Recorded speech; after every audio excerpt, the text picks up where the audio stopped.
ಸಂವಿಧಾನವನ್ನು ಬದಲಾವಣೆ ಮಾಡ್ತೇವೆ ಅಂತ ಹೇಳಿದ್ದಾರೆ.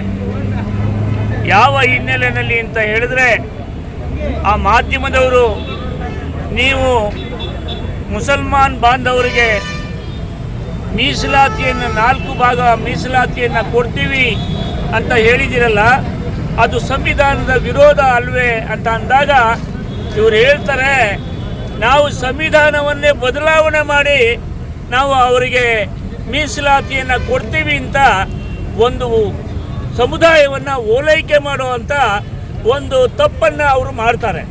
ಸಂವಿಧಾನ ಬದಲಾವಣೆ ಮಾಡ್ತೀನಿ ಅಂತ ಸನ್ಮಾನ್ಯ ಡಿ.ಕೆ. ಶಿವಕುಮಾರ್ ಅವರು ಹೇಳೋದಾದರೆ ಹೇಗೆ ಸಂವಿಧಾನ ಈ ದೇಶದ ಪ್ರಧಾನಮಂತ್ರಿನ ಅವರು, ಈ ದೇಶದ ರಾಷ್ಟ್ರಪತಿನ ಅಥವಾ ಸಂವಿಧಾನ ಸಮಿತಿಯ ಅಧ್ಯಕ್ಷರು ಮಾಡಿದ್ದಾರೆ ಅವ್ರನ್ನ ಯಾರಾದರೂ?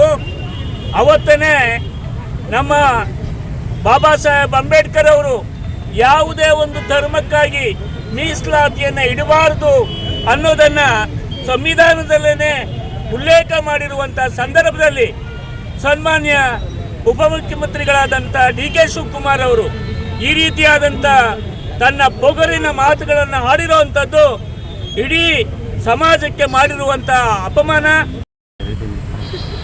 ತುಮಕೂರಿನಲ್ಲೂ ಕೂಡ ಅವರ ಪ್ರಕೃತಿ ದಹನ ಮಾಡೋದರ ಮುಖಾಂತರ ಇವತ್ತು ಭಾರತೀಯ ಜನತಾ ಪಾರ್ಟಿಯ ಕಾರ್ಯಕರ್ತರು ನಾಗರಿಕರೊಂದಿಗೆ ತಮ್ಮ ಸಿಟ್ಟನ್ನು ತೋರ್ಪಡಿಸಿದ್ದಾರೆ. ಇನ್ನು ಮುಂದೆ ಇದೇ ರೀತಿ ಬೆಳಗ್ಗೆದ್ರೆ ಇದೇ ರೀತಿಯ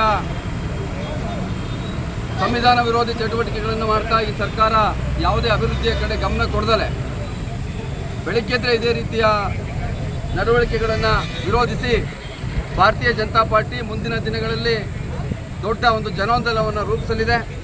ಇವತ್ತು ಸಾಂಕೇತಿಕವಾಗಿ ನಾವು ಅವರ ಪ್ರಕೃತಿ ದಹನ ಮಾಡೋದರ ಮುಖಾಂತರ ಒಂದು ವಿರೋಧವನ್ನು ವ್ಯಕ್ತಪಡಿಸಿದ್ದೇವೆ. ಈ ಒಂದು ಪ್ರತಿಭಟನೆಯಲ್ಲಿ ಭಾಗವಹಿಸಿರ್ತಕ್ಕಂಥ ಎಲ್ಲ ನಮ್ಮ ಕಾರ್ಯಕರ್ತ ಬಂಧುಗಳಿಗೆ ಮತ್ತು ನಾಗರಿಕ ಬಂಧುಗಳಿಗೆ ಧನ್ಯವಾದಗಳನ್ನು ಅರ್ಪಿಸ್ತೇನೆ.